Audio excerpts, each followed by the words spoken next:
নমস্কার বন্ধুরা, জয় শ্রীকৃষ্ণ। রাধে রাধে। শ্রীমদ্ ভগবদ্ গীতা একমাত্র এমন এক গ্রন্থ যা মানুষকে ঠিকভাবে জীবনযাপন করার পথ দেখায়। গীতা আমাদের জীবন, ধর্ম, কর্ম ও প্রেমের গভীর শিক্ষায় শিক্ষিত করে। শ্রীমদ্ ভগবদ্ গীতার জ্ঞান শুধু এই মানব জীবনের জন্য নয়, মৃত্যুর পরেও জীবনকে আলোকিত করে। গীতা একটি পরিপূর্ণ জীবন দর্শন এবং যে এর অনুসরণ করে সে সর্বোত্তম ব্যক্তি হয়ে ওঠে। গীতায় মোট 18টি অধ্যায় ও 700টি শ্লোক রয়েছে, যা সকলের পক্ষে পড়ে শেষ করা কিছুটা কঠিন। তাই আজকের এই বিশেষ কথোপকথনে আমরা গীতার 100টি গভীরতম বাণীর আলোচনা করব, যেগুলো শুনলে আপনি শ্রীমদ্ ভগবদ্ গীতার প্রকৃত তাৎপর্য বুঝতে পারবেন। এই ভাবনাগুলোকে প্রতিদিন রাতে শোবার আগে শুনলে জীবনে এক নতুন আলোক প্রাপ্তি ঘটবে। ভগবান শ্রীকৃষ্ণ বলেন, ঠিক যেভাবে অন্ধকারে আলোর একটি প্রদীপ ঝলকে ওঠে, সেই রকম সত্য আপন সৌন্দর্যে জ্বলজ্বল করে। তাই মানুষকে সবসময় সত্যের পথে চলা উচিত। মৃত্যু একটি অবধারিত সত্য, যা কখনো পরিবর্তনযোগ্য নয়। এই সৃষ্টির আদিকাল থেকেই জন্ম ও মৃত্যুর চক্র ঘুরে চলেছে। যেমন মানুষ পুরনো পোশাক ছেড়ে নতুন পোশাক পরিধান করে, ঠিক তেমন আত্মাও পুরনো জীর্ণ শরীর ত্যাগ করে নতুন শরীরে আবির্ভূত হয়। এই প্রকৃতির নিয়ম মেনে ভয়হীনভাবে বর্তমানকে গ্রহণ করাই শ্রেয়। যিনি জ্ঞানী তিনি না তো মৃত্যুকে নিয়ে শোক করে, না জীবিতকে নিয়ে উদ্বিগ্ন হয়, কারণ তিনি জানেন যে মৃত্যু মানেই পুনর্জন্ম আর জীবন মানেই একদিন মৃত্যু অসম্ভবভাবী। কর্মই সবচেয়ে বড় ধর্ম। শ্রীকৃষ্ণ বলেন, মানুষ জন্মগ্রহণ করে শুধুমাত্র কর্ম করার জন্য এবং কর্ম না করে কেউ থাকতে পারে না। তাই ফলাফল নিয়ে চিন্তা না করে শুধু নিজের কর্তব্যই পালন করাই সবথেকে শ্রেষ্ঠ পথ। রাগ মানুষকে ধ্বংসের দিকে নিয়ে যায়। রাগে মন অস্থির হয় এবং ক্রোধে মানুষ কখনো কখনো নিজেরই ক্ষতি করে ফেলে। তাই যতই রাগ হোক না কেন, নিজেকে সংযত রাখতে শেখা উচিত। আজ যেটা তোমার কাছে কাল সেটা অন্য কারো হবে, আর পশু আর একজনের হবে। তুমি এসেছিলে খালি হাতে, আবার ফিরেও যাবে খালি হাতে। মন নিয়ন্ত্রণে রাখা সবচেয়ে প্রয়োজনীয় কাজ। মানুষের মনকে নিয়ন্ত্রণ রাখাই সবথেকে বড় কঠিন কাজ। মন বাতাসের মতোই অস্থির, এর মানেই মানুষকে কামনা বাসনার দিকেই টানে। সফলতা পেতে হলে মনকে নিজের আয়ত্তে আনতে হবে। মন নিয়ন্ত্রণে রাখলে মনোশক্তি একাগ্র হয়, কাজেও সাফল্য আসে। যে ব্যক্তি মন জয় করতে পেরেছে সে চিন্তা, লালসা, মোহ সব কিছু থেকে মুক্ত হয়ে সহজেই তার লক্ষ্যে পৌঁছে যায়। আর যদি মনকে বশে না আনতে পারো, তবে সেই মনই তোমার সবচেয়ে বড় শত্রু হয়ে দাঁড়াবে। সবসময় সন্দেহ করা মানুষ কখনো শান্তি পায় না। অতিরিক্ত সন্দেহে মন অশান্ত হয় এবং মানুষ বিভ্রান্ত হয়ে নিজের সম্পর্কগুলি নষ্ট করে ধ্বংস করে ফেলে। দেহের সৌন্দর্য মনকে আকর্ষণ করে, কিন্তু স্বভাবের সৌন্দর্য হৃদয়কে জয় করে। তাই মানুষের স্বভাব সর্বদা নির্মল হওয়া উচিত। কে কী করেছে, কেন করেছে, কিভাবে করেছে, এই সব থেকে যতটা দূরে থাকবে ততটাই সুখে থাকতে পারবে। জীবনে আমরা কতটা ঠিক বা ভুল তা একমাত্র দুজন জানে, একজন পরমাত্মা এবং অপরজন আমাদের অন্তরাত্মা। শ্রীকৃষ্ণ বলেন, যার ভিতরে জ্ঞানের অভাব ও ঈশ্বরের বিশ্বাস নেই, সে কখনো জীবনের সুখ বা সাফল্য লাভ করতে পারে না। মোহই সকল দুঃখের মূল কারণ। মানুষ যত বেশি মোহে আবদ্ধ হবে তত বেশি দুঃখ পাবে। অতীতের জন্য অনুশোচনা করে আর ভবিষ্যতের জন্য উদ্বিগ্ন কোনো সমস্যার সমাধান নয়। বর্তমানকে উপভোগ করাই প্রকৃত সুখ। যে তোমার পাশে থাকে তার পাশে থাকো, আর যে তোমার সাথে প্রতারণা করে তাকে ত্যাগ করো। যেখানে তোমার সম্মান নেই সেখানে কখনো যেও না, কারণ তাতে মানুষ তোমাকে দুর্বল ও বোকা মনে করবে। যেমন যেখানে বৃষ্টি হয় না সেখানে ফসল জন্মে না, তেমন যেখানে সংস্কার নেই সেখানে বংশ নষ্ট হয়। যারা বলে তাদের সময় নেই, আসলে তাদের প্রিয় মানুষদের তালিকায় তুমি নেই।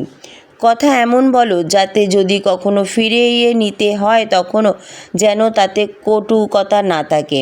নিজের ভেতরে কিছুটা আত্মসম্মান থাকা জরুরি, না হলে মানুষ তোমাকে সেই জায়গাতেই চেপে বসবে যেখানে তুমি প্রভাবশালী। যতক্ষণ না তুমি নিজেকে হার মানাও ততক্ষণ এই দুনিয়ার কোনো শক্তি তোমাকে হার মানাতে পারবে না। দুর্বল তুমি নও, দুর্বল তোমার সময়। আর সময় একদিন ঠিকই বদলাবে। তুমি শুধু নিজের কর্ম করে যাও। যে কখনো কষ্ট দেখেনি সে নিজের শক্তি কখনো অনুভব করতে পারে না। যারা অন্যের যন্ত্রণাকে বোঝে, যাদের অন্তরে দয়া আছে, যার হৃদয় থেকে ভালো, তাদের পুনর্জন্ম হয় না। কাউকে কিছু দেওয়ার পর অহংকার করো না। কে জানে তুমি দিচ্ছ না তোমার গত জন্মের ঋণ শোধ করছো। অহংকারী মানুষের বংশ, ঐশ্বর্য ও সন্তান তিনটেই একসময় হারিয়ে যায়। বিশ্বাস না হলে রাবণ, কৌরব এবং কংসের কাহিনী মনে করো।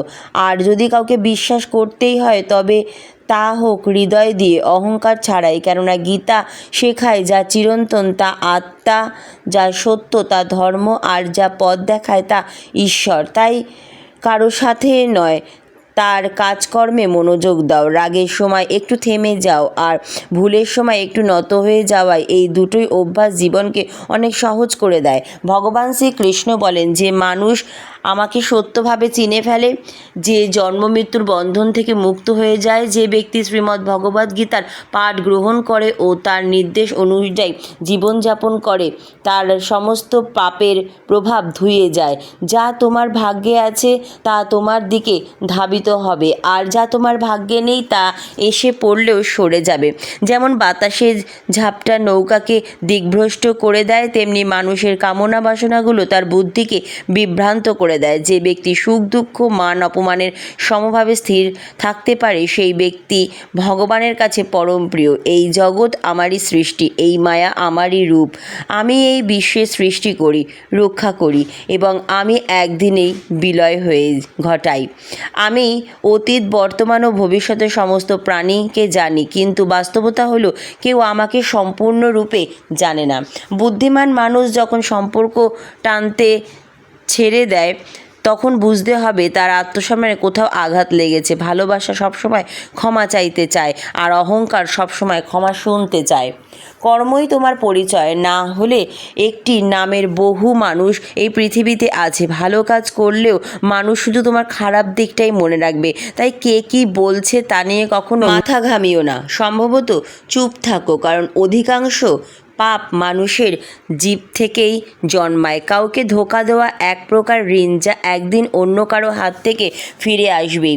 একটি সুন্দর দৃষ্টি সেই যা নিজের ত্রুটি দেখে এবং অন্যের গুণ খোঁজে। কখনো সেই মানুষকে বিশ্বাস করো না যারা সময়ের সাথে সাথে তাদের স্বভাব পাল্টে ফেলে। কখনো নিজের জীবন অন্য কারো সঙ্গে তুলনা করো না। তুমি যেমন ঠিক তেমনটাই শ্রেষ্ঠ। সবাইকে জীবন পরিবর্তনের সুযোগ মেলে, কিন্তু সময় বদলানোর জন্য দ্বিতীয় জীবন আর পাওয়া যায় না। যা হবার তা হবেই, আর যা হবার নয় তা কিছুতেই হবে না। যার মনে এই বিশ্বাস স্থির হয়ে যায় তার কোনো কিছু নিয়ে উদ্বেগ থাকে না। ভালো উদ্দেশ্য নিয়ে করা কাজ কখনো বৃথা যায় না, তার ফল একদিন না একদিন ঠিক আসে। জীবনের সবচেয়ে বড় ভুল হলো সেই যা থেকে কিছু শেখা যায় না। তুমি আজ যা করেছো তার ফল তুমি আগামীকাল ঠিক পাবে, আর আজ যা তোমার আছে তা তোমার পূর্ব কর্মের ফল।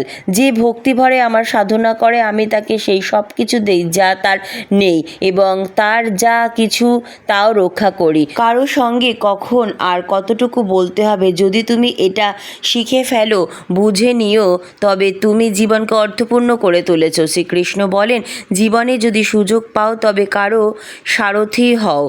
স্বার্থপর পর্দায় যার হৃদয় ধর্মে পূর্ণ সে ধর্মের পরামর্শ দেয়, আর যার হৃদয় অধর্মে পূর্ণ সে অধর্মেরই পরামর্শ দেয়। মানুষ এই জন্য দুঃখী নয় যে সে ঈশ্বরে বিশ্বাস করে না, বরং সে ঈশ্বরের কথা মানে না বলে দুঃখী। সঠিক সময় এলে প্রত্যেকেই পায়, কিন্তু সময়ের আগে চাহিদার কষ্টের কারণ। যারা প্রথমকে অবহেলা করে তারা বোকার মতো কাজ করে, কারণ প্রথমেই এই বিশ্বের ভুল ভিত্তি। সম্পর্কে নিয়মিত দূরত্ব সম্পর্কেও গাঁথে, আর অনিয়মিত দূরত্ব সম্পর্ককে ভেঙে দেয়। মানুষ তার বিশ্বাস দিয়ে গড়ে ওঠে, সে যেমন বিশ্বাস করে ঠিক তেমনই সে হয়ে ওঠে। এই জগতে ভাগ্যের চেয়ে বেশি আর সময়ের আগে কেউ কিছু পায় না। জীবনে বাক সংযম থাকা জরুরি, কারণ বাক্যের আঘাত কোনো দিন শুকায় না। শ্রীকৃষ্ণ বলেন, ধর্মের জন্য যুদ্ধ করতে শেখো, অধর্মের জন্য ভয় নয়। তাকে সময়ের পরিণতিতে পরিণত করো, আর আপনজনের জন্য ত্যাগ করতে শেখো। সত্য সবসময় জলের ওপর তেলের বিন্দুর মতো, যত মিথ্যা জলেই ঢেকে রাখো না কেন সে ওপরেই ভাসে। কখনো কাউকে আনন্দে কথা দিও না, রাগে উত্তর দিও না, আর দুঃখে সিদ্ধান্ত নিও না। একজন মানুষ পৃথিবীর সমস্ত জ্ঞান জানলেও যদি নিজেকে না চেনে তবে সে আসলেই অজ্ঞ। যদি কেউ তোমাকে প্রত্যাখ্যান করে মন খারাপ করো না, কারণ সে আসলে তোমার আসল মূল্যই জানে না। যে সম্পর্ক আমাদের কাঁদায় তার চেয়ে গভীর আর কিছু নেই, আর যে সম্পর্ক আমাদের কাঁদতে একা করে ফেলে তার চেয়ে দুর্বল আর কিছু নেই। কিন্তু যে সম্পর্ক খারাপ সময়েও টিকে থাকে তার চেয়ে বড় আর কিছু নেই। শ্রীকৃষ্ণ বলেন যে অনুভূতিকে বোঝে সে আপন, আর যে অনুভূতির ঊর্ধ্বে উঠে পড়ে সে পর। যে দূরে থেকেও হৃদয়ে থাকে সে আপন, আর যে পাশে থেকেও হৃদয়ে জায়গা পায় না সে পর। মানুষ সবসময় নিজের ভাগ্যকেই দোষারোপ করে, এই না জেনে যে ভাগ্যের থেকেও বড় তার নিজের কর্ম, যা একমাত্র তার নিজের হাতে। বুদ্ধিমান সেই যে অন্যকে দেখে ঈর্ষা নয়, বরং তার গুণের থেকে শিক্ষা নেয়। এই পৃথিবীতে কেউ কারো আপন নয়। মৃতদেহ শ্মশানে রেখে আপনজনেরাই তো প্রশ্ন তোলে। আর কত সময় লাগবে? জীবনে কষ্ট আসা ভীষণ জরুরি, কারণ কেবল খুশি দিয়ে জীবনে কাটানো যায় না, জীবন থেকে সঠিক শিক্ষা পাওয়া যায় না। রাধে রাধে।